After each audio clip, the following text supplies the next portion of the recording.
here. Hi, We are the Dyslexia Duo. Each week, we sit down with amazing people, including top researchers and experts in dyslexia, powerful advocates, affected individuals, and more. Together, we break down the myths, share real stories, highlight research and strategies to advise our listeners about this prevalent learning disability. Come join us.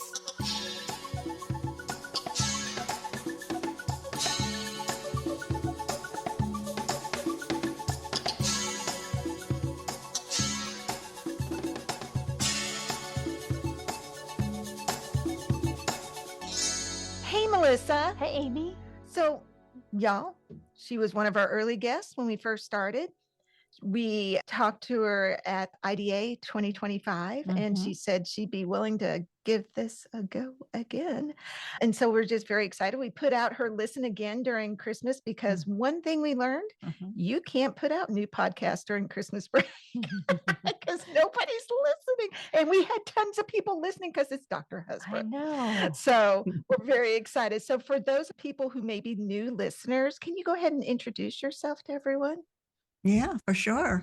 Well, yes. Hi, I'm Jan Hasbrouck here again to talk about what I love to talk about, which is all things about literacy and learning and dyslexia and fluency and all of that related stuff. I love talking about it because this has been an essential part of my life for really as long as I can remember. When I was a kid, I wanted to be a teacher, and lucky me, I was able to do that. I worked primarily as a reading specialist, but then ended up getting a doctorate and working as a professor at 2 different universities.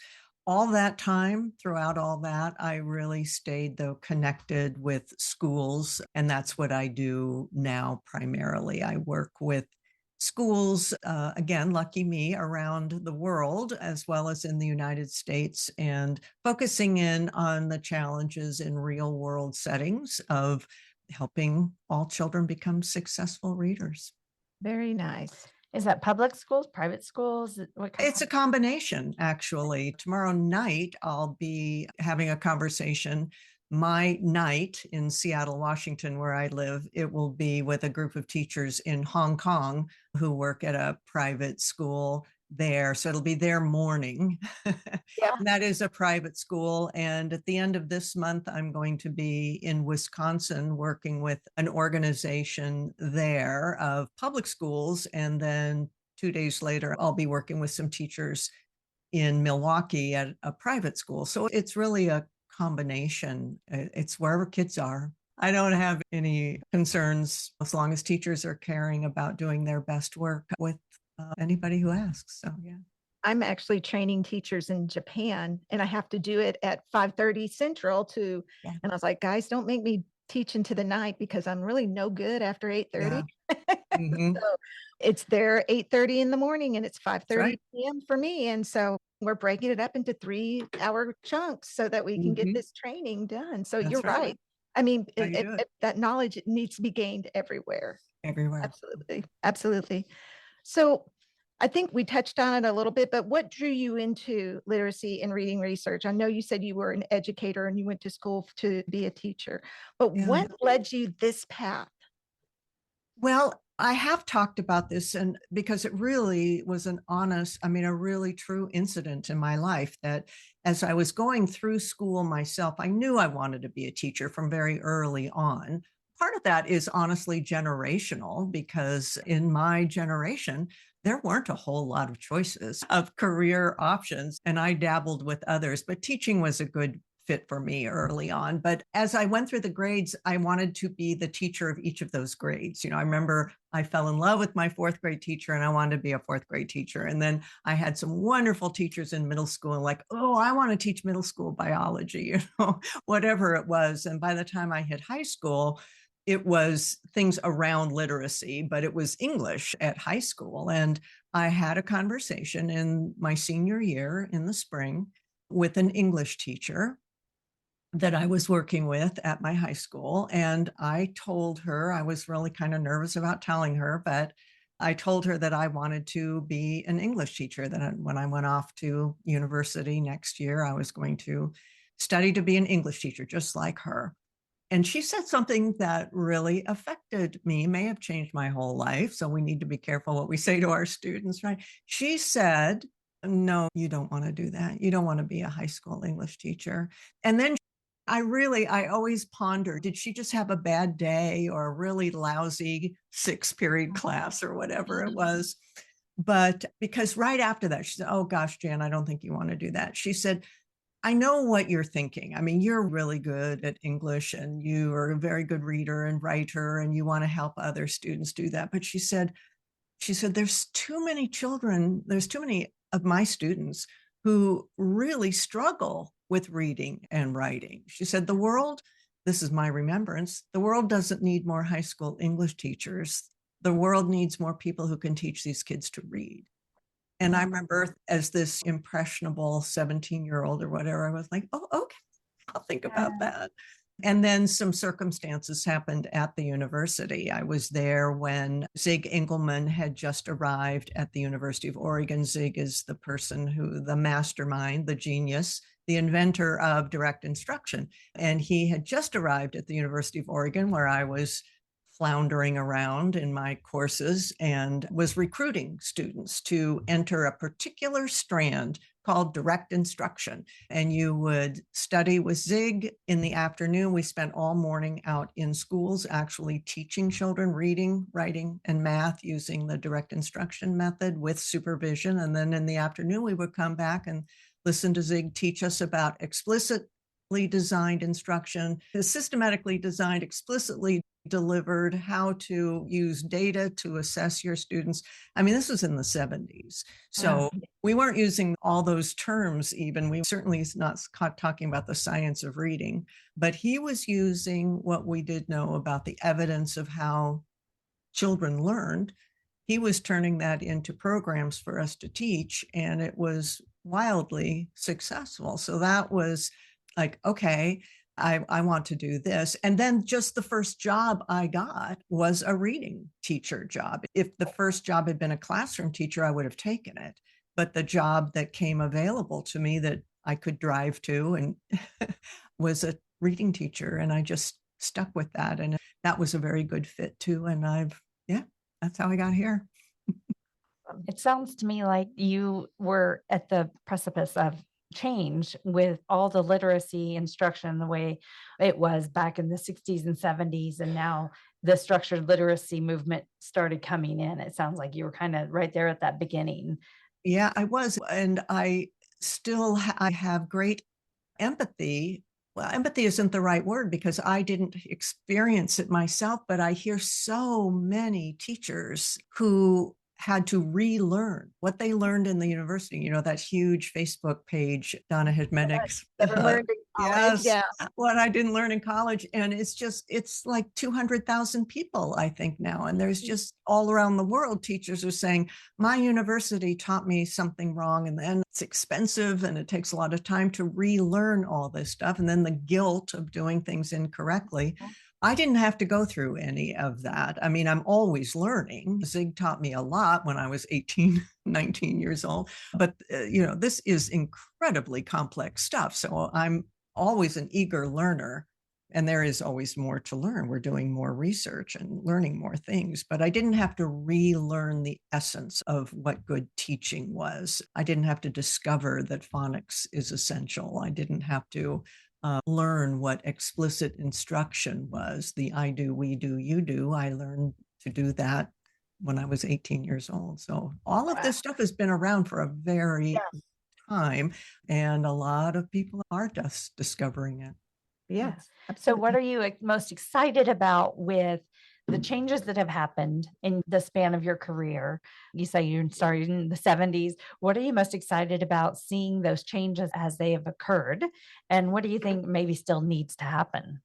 Well, I think what still needs to happen, I'll start there, is that the universities need to embrace this evidence-based practices. What I still see is that there are holdouts at many universities, and again, around the world, where professional teacher educators who need to be training the next round of teachers are still holding on to disproven theories that they believe strongly in, passionately about, and they're still using those to train the next generation of teachers. I think it's still the majority of teachers are coming out with incorrect notions or very poorly understood correct notions. A lot of people, I'm afraid, at the university just don't deeply understand the complexity of evidence-based practices. You need to understand things deeply in order to teach them well.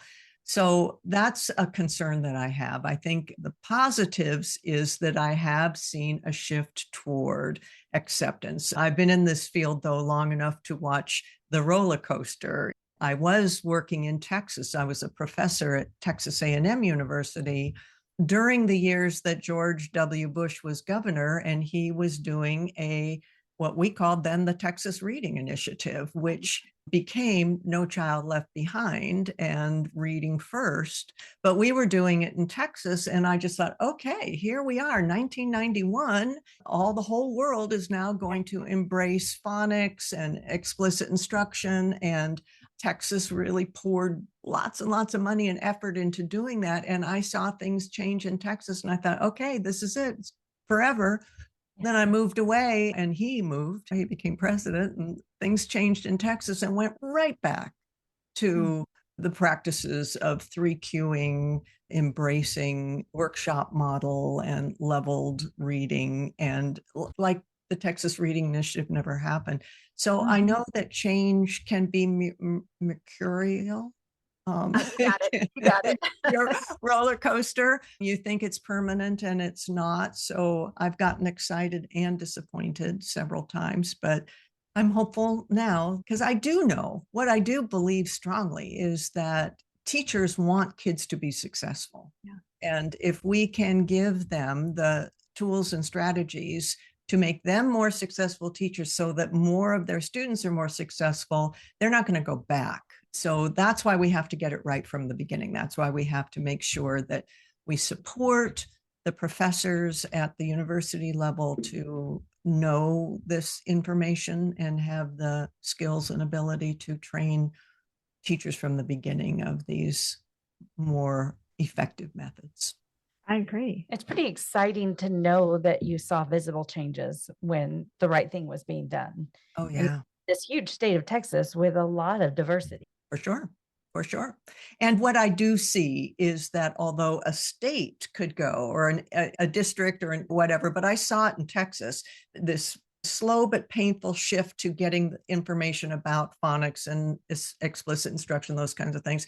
Teachers learning this, getting the aha, trying it in their classroom. But then policy shift, a new governor and things shifted back. But the teachers who learned to do that didn't shift back. Again, it was the new teachers who were being told, no, don't do phonics, do leveled reading and expose children to print and literature and read to them and use whole language methods.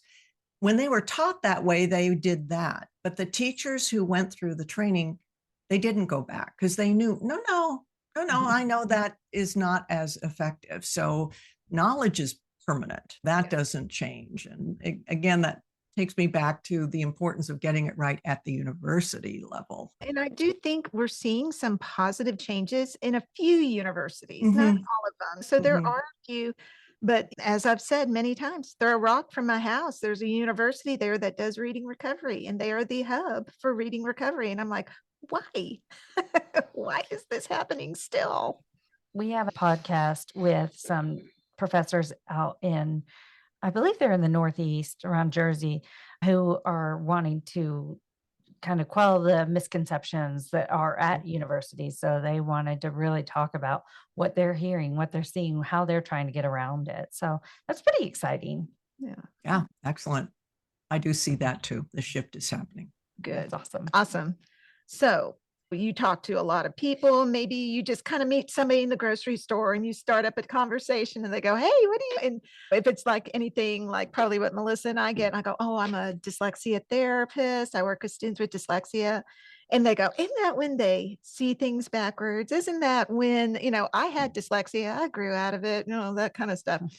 When people hear dyslexia, what do you wish they understood? I wish they understood that My gosh, it's so complicated, right? Certainly those myths, Aimee, that you mentioned, those are the things you hear right away, the backwards letters and those kinds of things. So I wish that they understood that there are a lot of mythologies around dyslexia, but that what it is a disorder of see, it's even hard to get the language to talk about it, but it's kids with dyslexia. I have a daughter with dyslexia, so I've experienced it both as a parent and as a teacher, that it is a disorder of the brain that affects only one part of the brain, and it's a language-based disorder.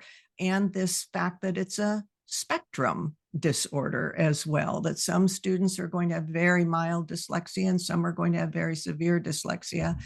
But it's a very minimal kind of concern, but major in life impact, because that part of the brain that has difficulty processing some aspects of language makes learning to read and write and spell difficult, a little bit difficult or extremely difficult. Yeah, for sure. So talking about the myths, what are some of the common myths that you feel like heard? And then how can we turn that around to make it be the actual real warning signs of dyslexia? Yes, well, we need help from just the public media about that. I think a lot of the mythologies have come through magazine articles or things like that, where or now social media postings where people who are sharing incorrect information. So we just need to continue to get the honest information out there, explain it to people in much better than I did, in bite-sized pieces of accurate information. And yeah, continue to have those conversations in the grocery store, in the Uber or taxi, bit by bit, person by person, helping them understand this fairly widespread and very challenging language disorder, which is what dyslexia is. Yeah, absolutely. Okay, so the early warning signs of dyslexia in like K through 2, what would you tell parents, teachers, anybody listening, how to identify those early warning signs? Well, one that we really can see quite early is issues around the phonology, the recognition of speech aspects. So these children may or may not have difficulty with spoken expressive language, but that anomaly, that brain anomaly, has difficulty at the sound level. So a lot of these children very early on will not be recognizing rhymes, and they have a hard time, or they cannot produce rhymes. Does this word sound like this word? Can you make up a word that sounds like this word? So that's one of the things we can see quite early. They may also have it's quite common to have other related language challenges that can affect expressive language, where they mix up syntax of words, as young children often do, but it goes on a little bit farther. So it's at the early stages, it's all language-based kinds of concerns. When we get into school, it's paying attention to those children who are having more difficulty than we would expect in associating the orthography with the phonology, the letters with the sounds, that the other kids came in knowing their ABCs. They've probably, a lot of kids just pick up some of the phonology, that M stands for because they know about McDonald's and mommy, and they recognize the letter representations in their own names, and they do get rhymes and those kinds of things. So you see that in neurotypical children, your average child, where others are just going to find that all rather mysterious. Teacher does instruction around this sound says this, and this sound says this, and this is how you put them together. The children with dyslexia are going to find that very difficult to remember, because they can't make those initial associations. I a lot of times will explain to my parents when they ask me questions, well, they can remember everything else, they just cannot seem to remember this. So That's right. Totally You're right. You're right. And then what about the speed, like the rapid automatic naming? Talk a little bit more about that. Yeah, that's one of the things, and that's written into the newer expanded definition from the International Dyslexia Association, that I think it's unfortunate that they did actually use the word speed. Speed just means going as fast as you can to many people. I certainly wish they talked about pace or rate or ideally automaticity. But what we do know, the reason that word speed is in there is because rate or pace or automaticity, we do know from decades of research that is a characteristic, is the word I should use, of dyslexia. So where does it play? It's children with dyslexia have a slower retrieval rate of language-based components. They may have difficulty naming objects. Remember Sally Shaywitz, who has done decades of research in dyslexia, used an example of a little girl being shown a picture of a volcano, a child with dyslexia. And this little girl knows everything about the volcano. It's a mountain with fire and hot and spews. I mean, all these things, but retrieving the word volcano took a long time for that child. And those kinds of retrieval issues, which is one of the reasons that dyslexia in orthographies other than English, more what we sometimes call transparent orthographies, where the letters represent a single sound or only one or two sounds. They're more regular in their representation of speech.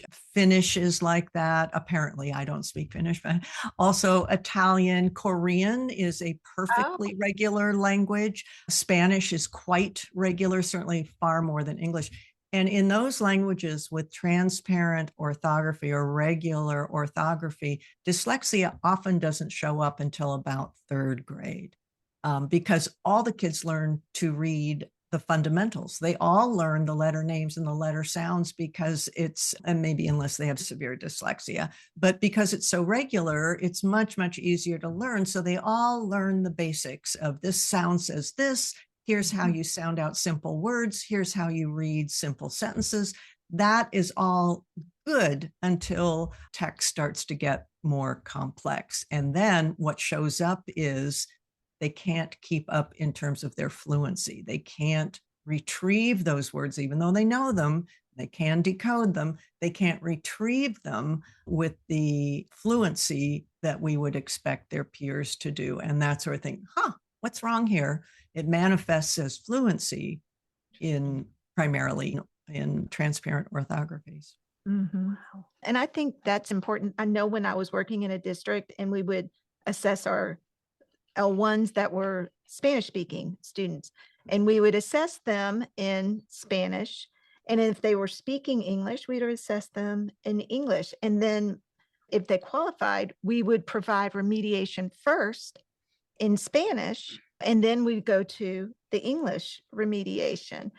And that was eye-opening for me as well, because I can remember when I heard that, Spanish, Italian, Finnish, all of those, I didn't know about Korean, are transparent orthographies. You usually don't see it show up until they get to fluency, because they have, like you said, that one-to-one correspondence. But thinking about some additional myths, what are some persistent myths? Like, again, going back to your L1 and L2s, I would have a student that was a Spanish speaker and they speak Spanish primarily at home. Let's delay some help until we can make sure that they've been in this country long enough. And I'm like, they've been here 5 years. They've been here 7 years. Why are we delaying this help any further than that? So what are some myths that you hear that delay the help, and why do you think they continue on? Yeah. Well, I think one of the reasons that some of these things continue, like delaying services, may simply be the reality that the services that we would love to provide are limited. So we simply don't have as many highly trained practitioners. We never have as much time or money and all of those things that we would like. So we get a little stingy, I think, in schools about, instead of let's make sure we have the services for everybody, we have certain services, so let's give those to the students we're more confident are going to benefit from them. So I think sometimes it's a real practical in just the logistics, but it's not the right or the ethical or the moral thing to do. What we need to do is dig a little deeper and figure out. I'm a big fan of Angie Hanlon's work and the book that she and Patty Montgomery wrote called It's Possible. And they both take on all these issues from the leadership role. And both of them are deeply informed about evidence-based practices. They've walked the walk themselves in schools and districts. And Patty worked at the state level in Colorado. They know what the issues are. They know what should happen. But their book called It's Possible really lays out the fact. They start with this notion is that kids can learn to read if we teach them. Right. And it's hard work. And we don't have enough time, money, or people to do it easily, but it's possible. And because it's possible, we, the leaders, need to figure it out, how to figure out the systems. That's the terms they use, the systems and the structures. So we do a lot of talk about what teachers need to know. And we started this conversation by talking about what professors should know and be teaching. But we also need to be involving school leaders at the building level, district level, agency, state, because leadership can make a huge difference. That was also thinking back about the Texas Reading Initiative. It took us a few years to figure that out, but we were pouring all this money and training effort into teachers, and then realizing we were sending many of them back to dysfunctional systems with leaders who didn't know how to support these efforts. So we need to be thinking about that too, is making sure that school leaders have this information and have the support that they need to get this done. So what would you say to these school leaders and all the people that need to know? What would you say is the most crucial things that need to happen for effective reading instruction? Well, I think one of the most important things is to start with the understanding that truly almost all children can learn to read. I know that politicians like to talk about 100%, and thinking morally, ethically, we don't want to say, you're not going to be able to read, you're not going to be able to read. Right.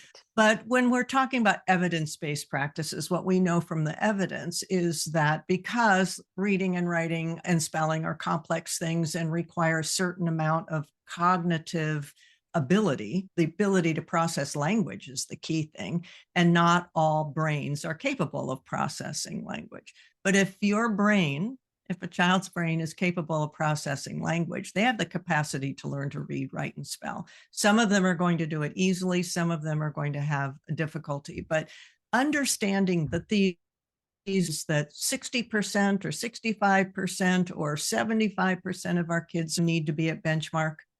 Well, no. I mean, if you're now at 40%, then 60 to 70, you got a long way to go.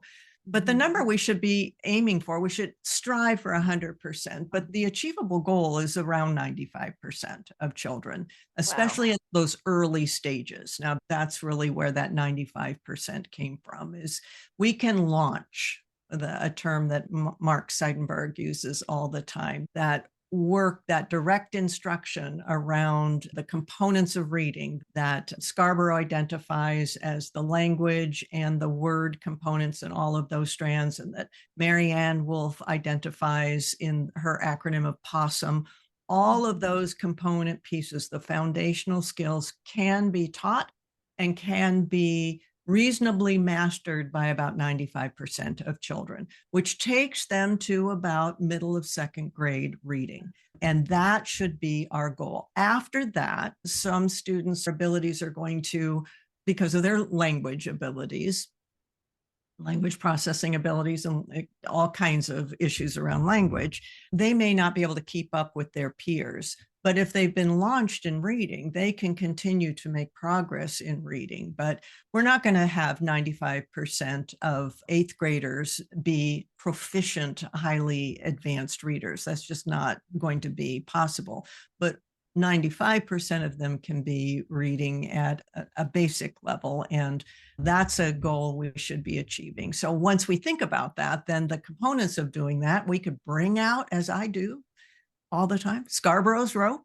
Okay, here's what we need. I heard recently a webinar, my friend and colleague Sharon Vaughn talk about the components of reading using 2 words that I thought was just brilliant. She said, in order to read, you need world and you need word.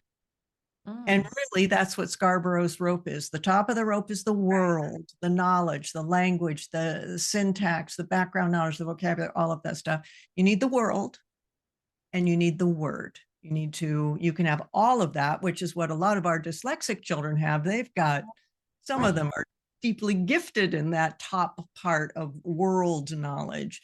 What their problem is at the word level. And we need both. We have children who learn the word part really well, but struggle because of language issues or whatever with the world level. So it's complex, but that's what our leaders need to know and what the teachers need to know, not only what those components are, but then how to deliver it in the classroom for, usually, if they're a classroom teacher, a very diverse group of learners. Some who are going to learn all of this stuff very easily, some who are going to learn it at the expected rate, and some who are not going to learn it unless we really dig in deep and figure out systems and structures to give them the dosage that they need. I worked in a school district that had a reading program set in place where if the child, even in kindergarten, wasn't meeting benchmarks at the beginning of the year, they pulled them out and did special interventions with them. And they taught them the basics, the rhyming, the letter identification, anything they could to intervene as quickly as possible. And this would bring most of the people up.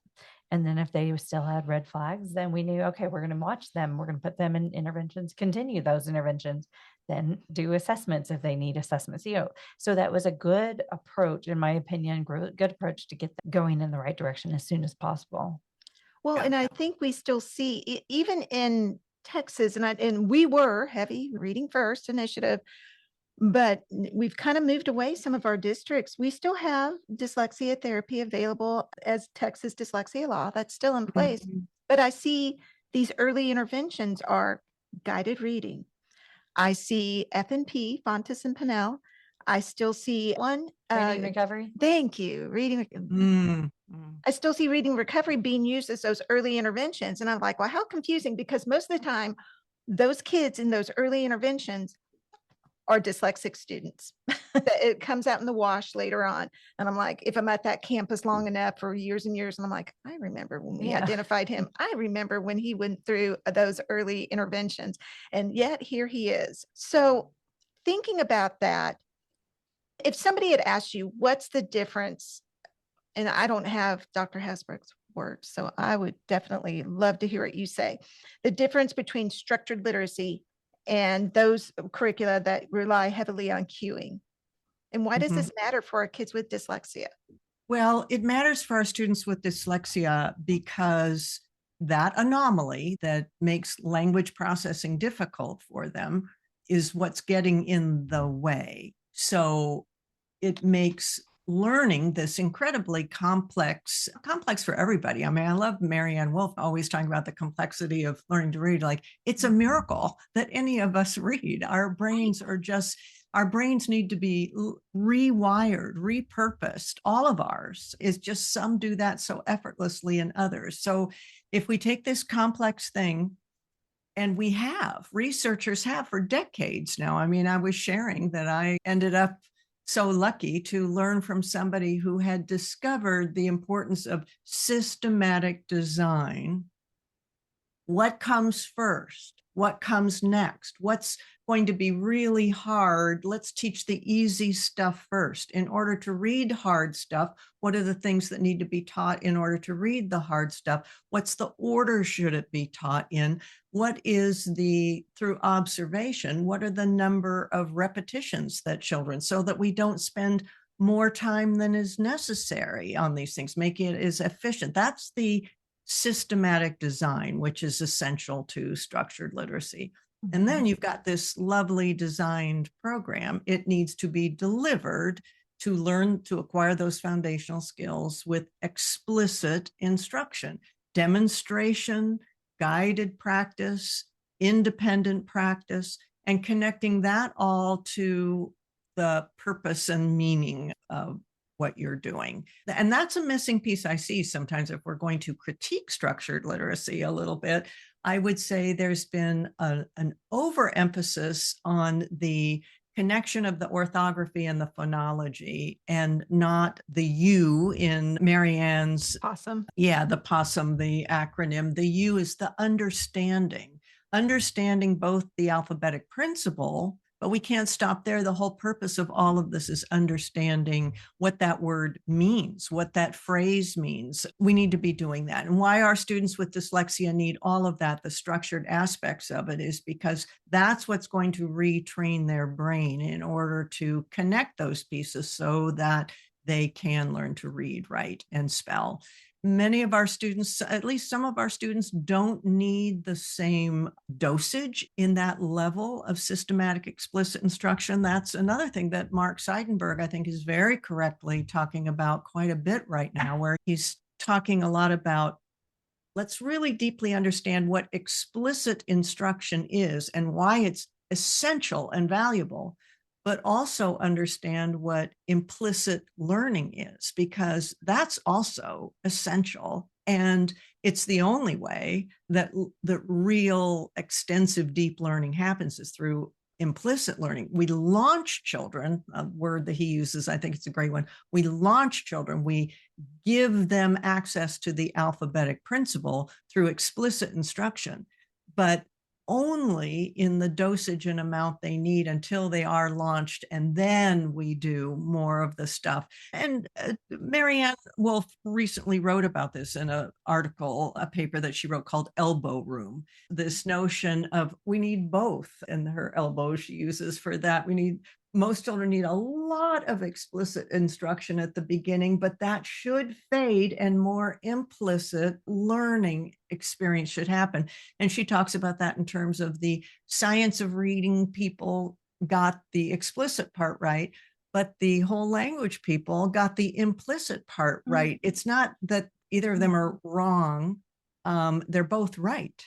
We need both, but the challenge comes in figuring out what that dosage is, when we should back up a little bit and let students just have more practice and exposure to complex text.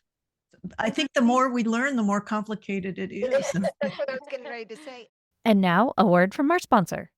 Hi, this is Aimee Rodenroth, and as part of the Dyslexia Duo podcast team and owner of Discovery Dyslexia Services, I want to talk to you about my business. Our COUT-trained team offers expert virtual or in-person therapy located in Prosper, Texas, using proven dyslexia curricula like Take Flight, Build, MTA, Alphabetic Phonics, and Reading by Design. We also provide crucial independent evaluations and advocacy services. Don't wait. Empower your child today. Visit www.discovereed.com to learn more. That again is www.discovereed.com. Discovereed, covering all your dyslexia needs. Hi, this is Melissa with Kids First Dyslexia Services. I am excited to share with you my private practice. Kids First Dyslexia Services is a private practice that specializes in dyslexia therapy. Each one-on-one session focuses on instruction specific to your child's needs in a nurturing environment that develops self-esteem, builds confidence, and fosters a sense of accomplishment, resulting in happier kids with higher levels of achievement. We provide a professional, personalized experience, always putting the child first. We value the relationships with both our students and parents, because strengthening skills and overcoming hurdles to achieve desired goals and success is a team effort. For more information, please visit www.kidsfirstdyslexia.com. That is www.kidsfirstdyslexia.com. Let's return to the show. So often educators almost want a like go by the recipe type of thing, Mhm. where I do this for this amount of time, then this for this amount of time. And we know that our kids exist. I don't want to say continuum anymore, because I'm hearing we're kind of moving away from the continuum description, but they all learn things in different ways. So you might have to exist on this decoding level for a while before you start to move into understanding and things like that. But it comes with knowing how that student learns. Yes. Yeah. Well, and I think too, the accuracy component is so crucial to get them to that point where they're ready to be able to be an implicit learner. And could I just interject on there, when we use that wonderful term accuracy, which I've talked about, Deb Glazer and I, who wrote a book on fluency, we talk about accuracy as first, foremost, and forever, the foundation of fluency. It's essential. But one of the mistakes I see teachers make when I'm visiting a classroom where they are using structured literacy and they're systematically, explicitly teaching the phonology and the orthography, what I see too often is that they think accuracy is simply accurately decoding a word or accurately identifying a word, a sight word. I can read that word, I don't need to decode it. And that's enough. And that's not enough. That's the word stuff, but you need the world stuff. It's always all about meaning.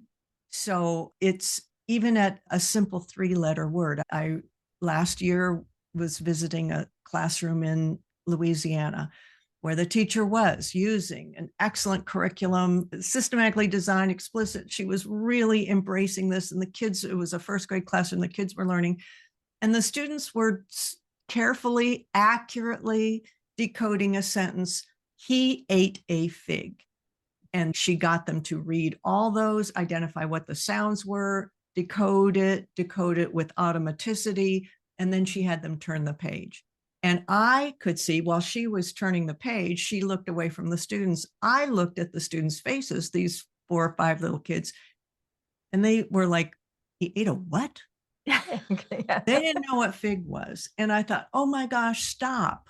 From the beginning, and this is another thing Deb and I talk about in our book, is that yes, accuracy is first, but accuracy also always goes with automaticity and accessing meaning. All 3 of those all the time at the letter level, the word level, the phrase level.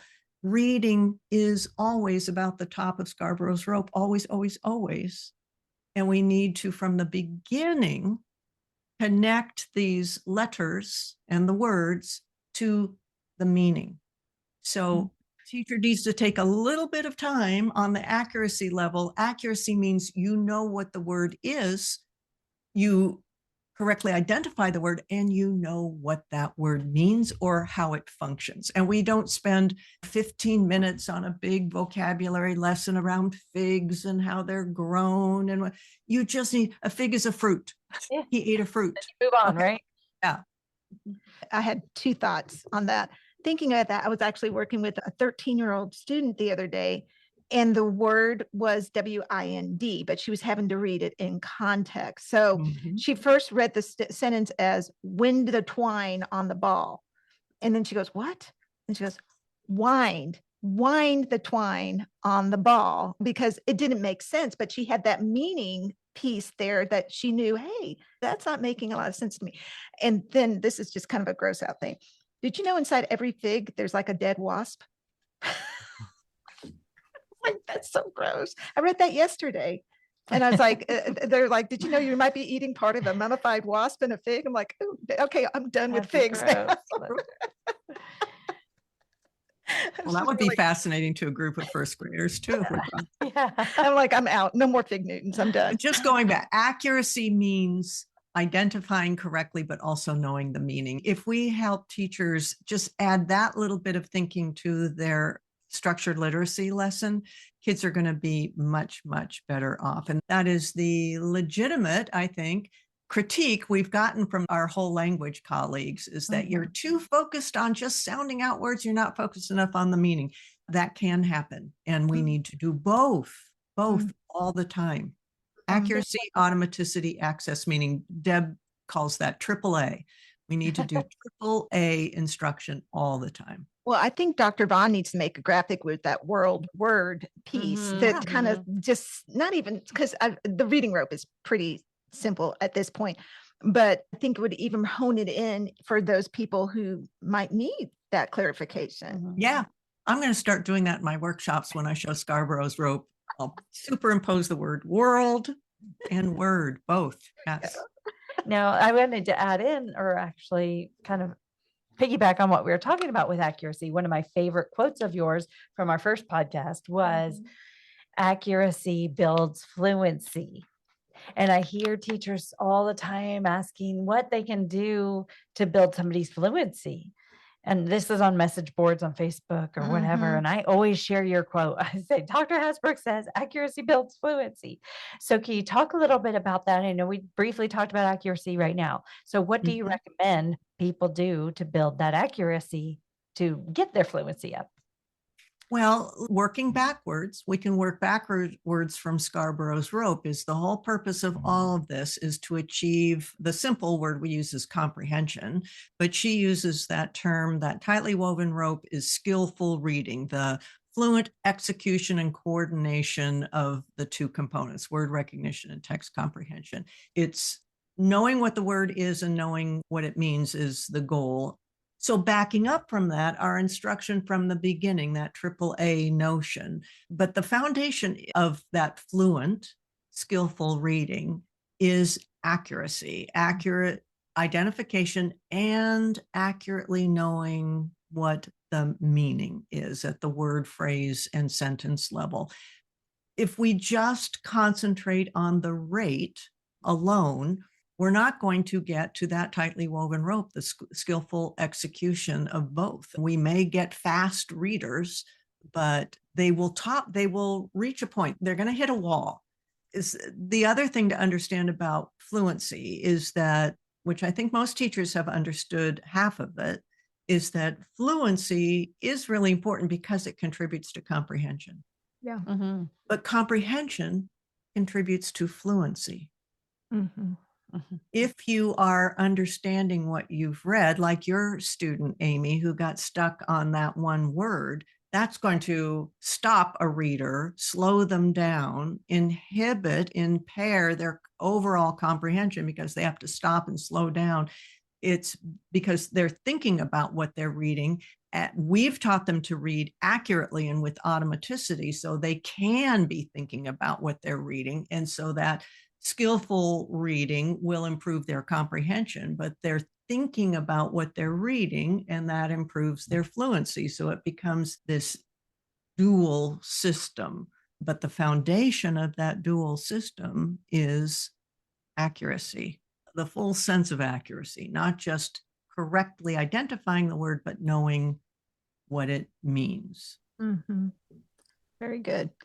So let's talk a little bit about repeated reading. Why do you think a repeated reading is effective, or is it widely used? I think it's easier for a lot of teachers to understand why repeated reading is needed, but why is it effective for our students? As a young teacher, I'll be honest, as a young teacher, I didn't understand. I'm like, they're just seeing the same thing over and over again. How is that going to make them a better reader? Why does that help? What repeated reading does is build that automaticity. So one of the things we have to be very careful about is that we are using repeated reading correctly, which means it has to build on the all-important, as we've talked about, foundation of accuracy. It would be incorrect to have a teacher using repeated reading with text that the students are not reading highly accurately.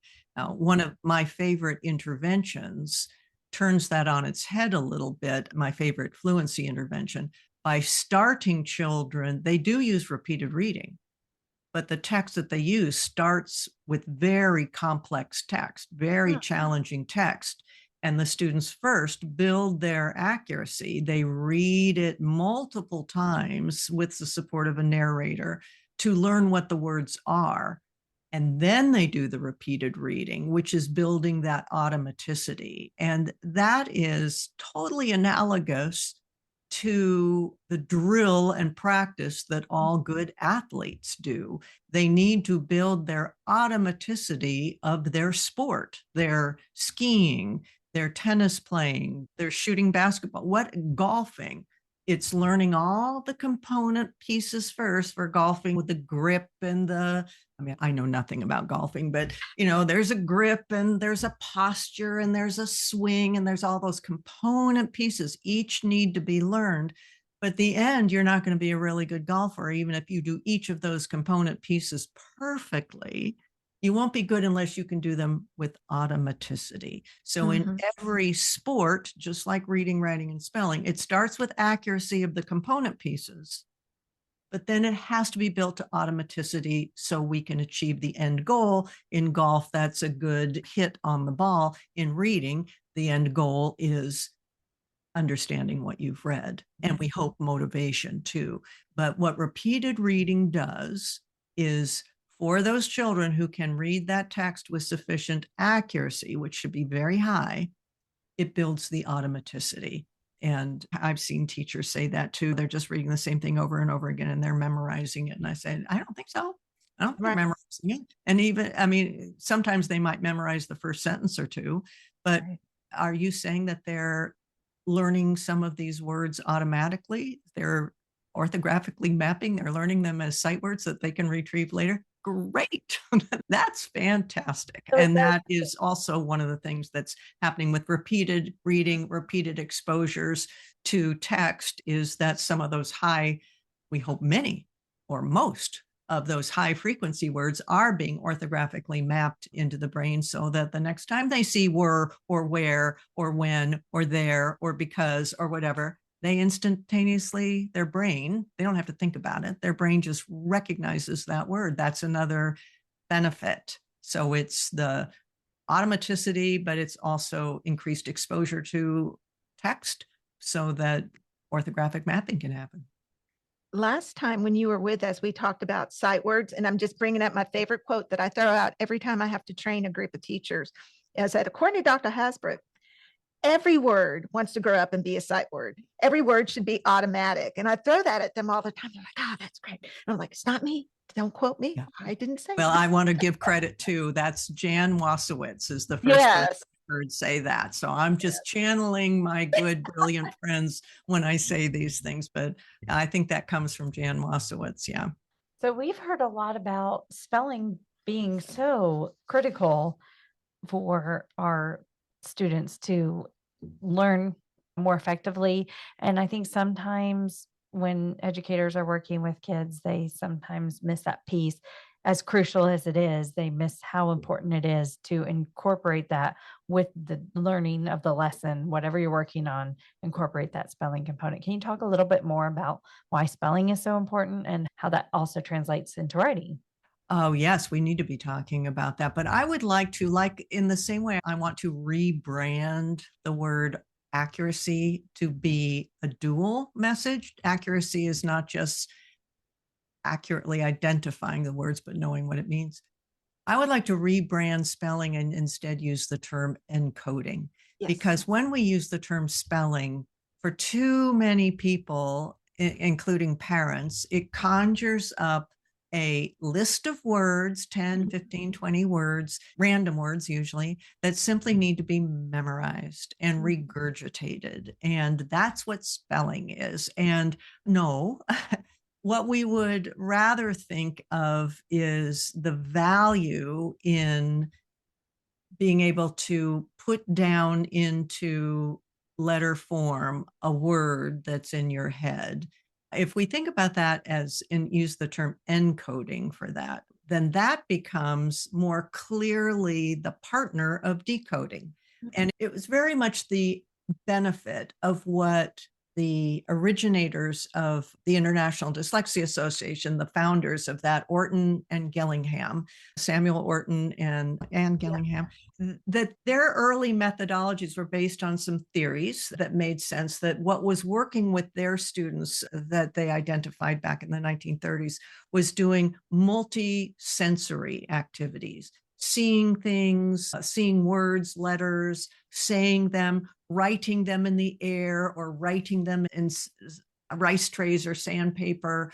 And it was working for these students. And what more current research has found is that they were absolutely right that children learn best when they see and hear and write words. But you can take away the air writing and the sandpaper and the shaving cream and all of that. It's not the sensory, but it is the multimodality. Yeah. So when we're teaching language, we're teaching the visual representation of language. When we hear it, see it, say it, write it, learning happens better. So at the early stages, especially when we're teaching that this form, this circle with a little bar on it, we're going to call that A, and we're going to say that represents some sounds of sometimes A. We'll save schwa for later, but let's start with M better than that. Let's do this. This letter represents the sound that we say, so you can see it, you can say it. Now let's write it. It helps that brain remember it. And then we want to write some words that have that M in it so that we can talk about meaning and we can talk about what those words mean. And we start with the hearing, what does it say? What does it represent? How does it form in our mouth? How do we say it? How do we write it? All of those things taught together. And then as words become more complex, we bring in quite early, actually, we bring in morphology into this conversation. And how do we make the word dog plural? We add the S and past tense and those kinds of things. And again, hearing it, talking about it, what it means, seeing it, saying it, and writing it seems to be a very efficient and effective way of enhancing the memory, just simply adding a motor aspect into that, but making those less of the old-fashioned multisensory and more multimodality is doing things in the mode that the children are actually needing to write and read in. So yes, we need to incorporate encoding along with our decoding along the way. It's a very valuable piece. And I think so often, even in our dyslexia therapist practitioner world, a lot of our instructors still see it as two separate entities where they should be. It's kind of like the Romeo and Juliet of the structured literacy world. It should go hand in hand. They're dependent, they have a codependent relationship on each other, even for spelling, for comprehension. It helps improve reading comprehension as well. I think that's a super important. Two sides of a coin, people sometimes refer to as two I just sides thought of a I liked coin. the codependency. Yeah, right. The Romeo. Yeah. Thelma and Louise, maybe they're a little codependent. Yeah, Thelma and Louise, Romeo and Juliet. Yeah. I can do that. So what do you think are a few instructional moves that could strengthen writing while also supporting their reading development? Are there any routines that you would incorporate into just sentence writing type of things? I would definitely go back, just like the rungs of a ladder for learning to read. There's rungs of a ladder in learning to write. And I see too many people skipping handwriting, the basic motor skills of handwriting. I cringe when I look back at the Common Core standards in writing, where for kindergarten, the first one just said, have the students write. Like, wait a minute, in kindergarten, have the students write. Before my students can write anything, they need to know how to grip a pencil, how to form letters, so that just like that automaticity, that repeated reading, we want it to be automatic so they don't have to think at all. One of the first, I do remember, I'll get to the answer of your question, but I was working at a local school and offering to volunteer at this school. And they said, well, one of the things we'd really like help with is our fourth graders don't like to write at all. They just won't write. And the first thing I thought in my head is, I bet you didn't teach them how. Right. And I go in and watch those fourth graders, and most of them had incorrect pencil grip. So just the act of writing was uncomfortable, inefficient. They didn't know how to quickly write words onto a page. Like you got to back way up. Like we can work on remediating these fourth graders, but until the act is effortless, then it just makes the work, because writing is a lot of work. So let's do those rungs of the writing ladder, which is the generational skills, not just the transcription, or is the transcription so that they can eventually generate. So we need to make sure that's in there. How to do it accurately. It's AAA all over again. Accuracy in letter formation and word writing. Then it's automaticity. So you do it without even thinking about it. Letter repetition, just practicing letters. I know some of the best elementary teachers, or first and second grade teachers, start their day with letter writing, alphabet writing. Everybody comes in and writes the alphabet 2 times. And at the early stages, that's tracing it. So it looks really good. And then it moves to copying underneath. And then eventually it's just writing the alphabet twice all by yourself. And quality matters, it's not racing. And then we can do words, and the words should be words that we're learning to read, to decode. Here's the encoding.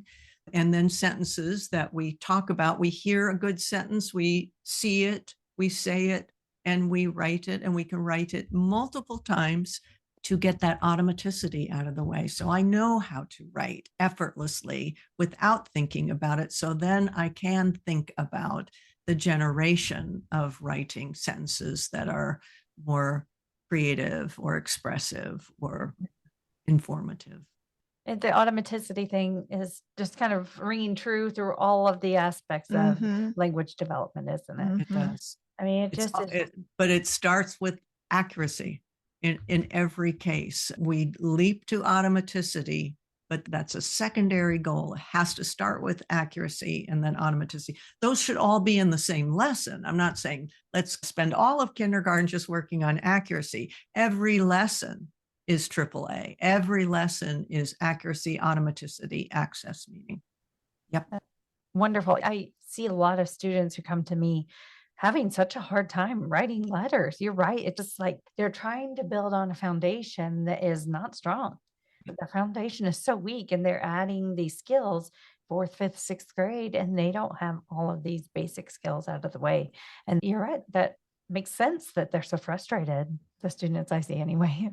Okay, so we're getting close to the end. If you could leave families and educators with one message about dyslexia and literacy growth, what would it be? Well, I think I'll go back to the title of my friend's book, It's Possible.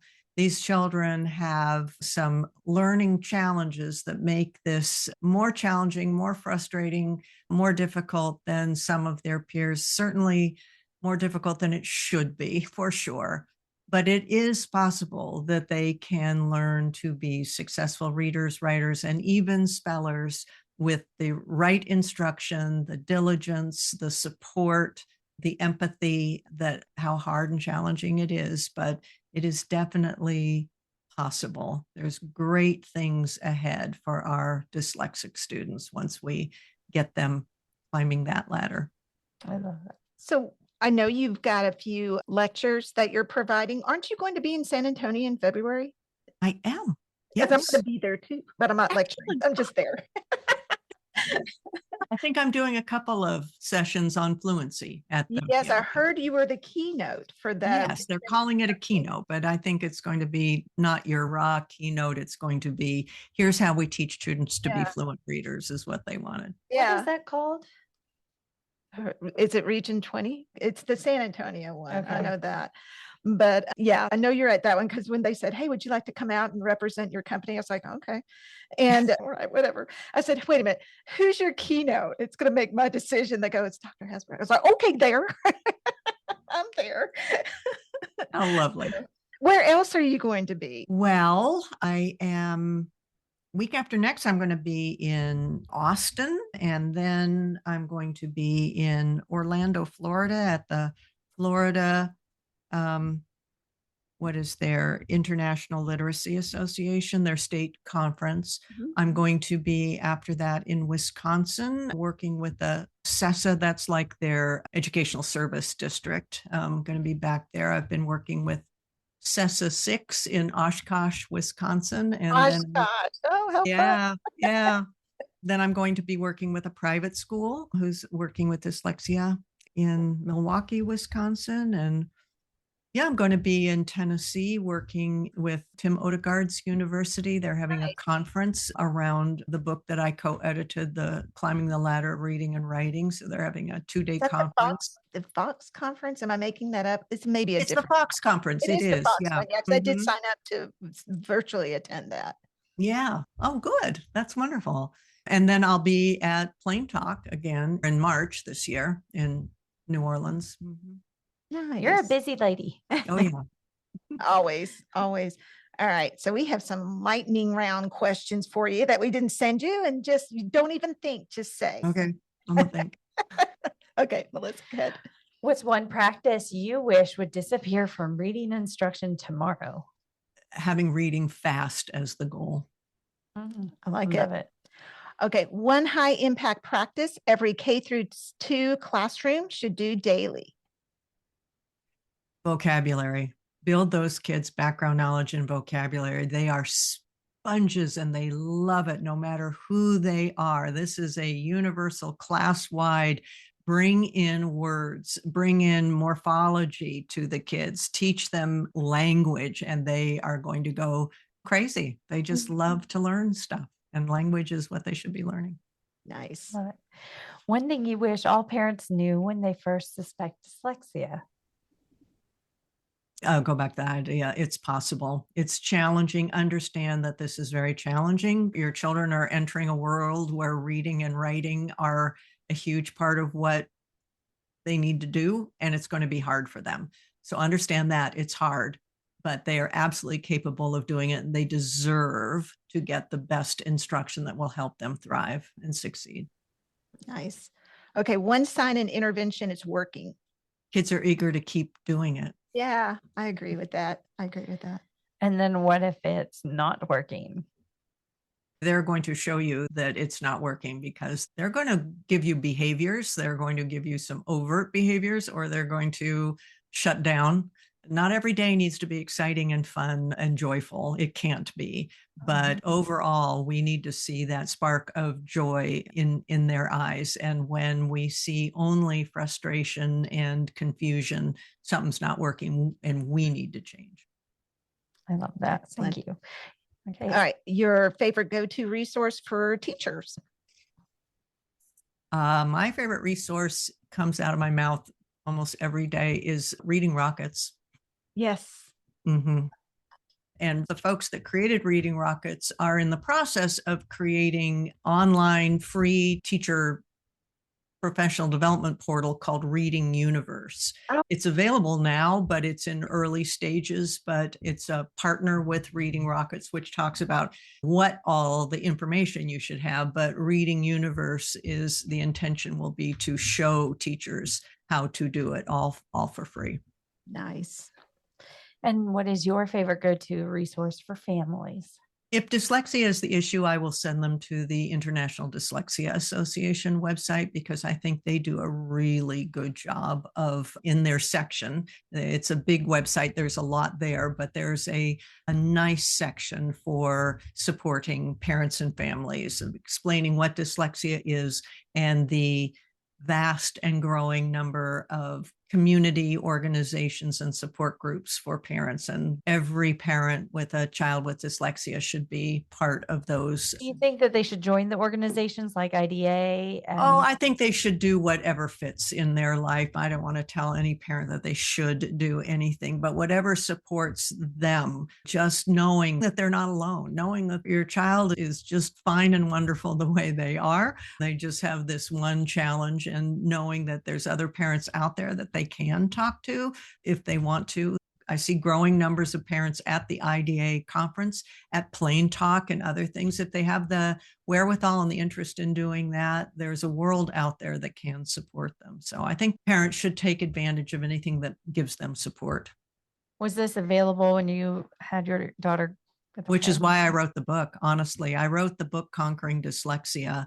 Every page that I wrote, I was thinking about me and parents who trying to get this complex information into their hands. It's not just for parents, it's certainly teachers and administrators and pediatricians, and lots of people are reading that book, but it takes the complexity of dyslexia and makes it simple enough and in a supportive language. It's talking all the way about that this is hard.